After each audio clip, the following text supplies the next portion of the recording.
Naisipan mo bang lumipat ng network? Actually, eto ha, hindi sa pagiging bias, pero never ko kasi talagang naisip na lumipat ng network. Dati pa lang kasi, bata pa lang ako, actually kaming lahat, ABS na talaga yung channel na pinapanood namin. So sobrang nood mo rin or hang sa lahat ng mga teleserye nila dati. Alam mo yung pinangarap mo din magtrabaho dun sa kumpanya na yun. Tapos ngayon nandito na ako. Siyempre, ba't pa ako lilipat? Nandito na ako sa dream company ko. Ba't pa ako bibitaw? Honestly, Kuya Robbie, bago yung araw na to, alam to ni Ninang Lori,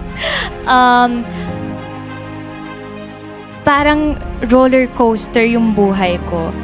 And to be here, to be in front sa inyong lahat, parang hindi ako makapaniwala sa lahat ng obstacles, sa lahat ng nangyayari sa life ko ngayon.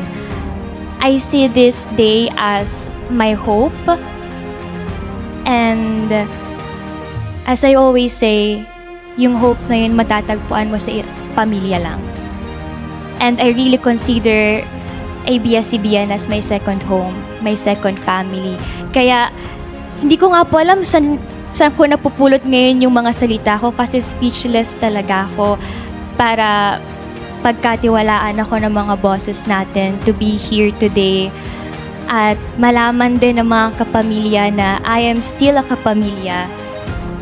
It's a milestone for me.